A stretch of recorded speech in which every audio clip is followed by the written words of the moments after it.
ഞാൻ എന്നേക്കാൾ ഉയർന്ന ആളുമായി ഒരു കൂട്ടായ്മ ആചരിച്ചാൽ, ഫെലോഷിപ്പ് കൂടിയാൽ, ആ ആള് എന്നെ ഇൻഫ്ലുവൻസ് ചെയ്യും. എല്ലാവരും പറഞ്ഞേ, ഇൻഫ്ലുവൻസ് ചെയ്യും. ഇൻഫ്ലുവൻസ് ചെയ്യുമ്പോൾ നമ്മളിൽ ആദ്യം ഉണ്ടാകുന്നത്, ആ ഇൻഫ്ലുവൻസ് എന്നിൽ ഇമാജിനേഷൻസ് കൊണ്ടുവരും, വിഷൻസ് കൊണ്ടുവരും, ഡ്രീംസ് കൊണ്ടുവരും. അതാണ് എൻ്റെ ജീവിതത്തിൻ്റെ മുഖത്തെ മാറ്റുന്നത്. യേശുവും അത് തന്നെയാണ് ഉദ്ദേശിച്ചത്.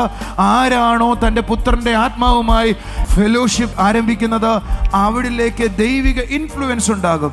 ദൈവത്തിൻ്റെ ഡ്രീം അവർ കൊണ്ടു നടക്കും. ദൈവത്തിൻ്റെ ഇമാജിനേഷനിലേക്ക് അവർ വരും. ദൈവത്തിൻ്റെ വിഷനിലേക്ക് വരും. അവരാണ് ഈ ഭൂമിയിലെ സക്സസ് എന്ന് പറയുന്നത്. ഒന്ന് കൈയടിച്ചൂടെ ഹല്ലേലൂയ പറയാവോ? എന്ന് പറഞ്ഞാൽ ഈ ഭൂമിയിലെ, ലോകത്തിലെ അനേക രാജ്യങ്ങളിലെ, അനേക കുടുംബങ്ങളിലെ, അനേക പട്ടണങ്ങളിലെ ഇൻഫ്ലുവൻസ് ആകുവാൻ സ്വർഗം നിങ്ങളെ തെരഞ്ഞെടുത്തിരിക്കുകയാണ്. ദൈവത്തിന്റെ ഡ്രീമിനെ ഈ ഭൂമിയിലേക്ക് കൊണ്ടുവരാൻ ദൈവം നിങ്ങളെ തെരഞ്ഞെടുത്തിരിക്കുകയാണ്. ദൈവത്തിന്റെ സ്വപ്നത്തെ ഈ ഭൂമിയിൽ എത്തിക്കാൻ സ്വർഗം നിങ്ങളെ തെരഞ്ഞെടുത്തിരിക്കുകയാണ്. ആദാമിനെ ദൈവം അതിനാ തെരഞ്ഞെടുത്തതാ. ദൈവം ആദാമിനെ സൃഷ്ടിച്ചതാ ദൈവത്തിന്റെ ഡ്രീം ഈ ഭൂമിയിൽ യാഥാർത്ഥ്യമാകാനാ. പക്ഷെ അതിൽ നിന്ന് ആദാം നഷ്ടപ്പെട്ടു പോയി. എന്നാൽ ക്രിസ്തുയേശുവിലൂടെ എന്നെ ദൈവം വീണ്ടെടുത്തത് ആദാമിൽ ദൈവിക പദ്ധതി എന്തായിരുന്നോ അത് പുനരാരംഭിച്ചിട്ട് ഈ ഭൂമിയിൽ സക്സസ് ആയി വാഴാനാണ്.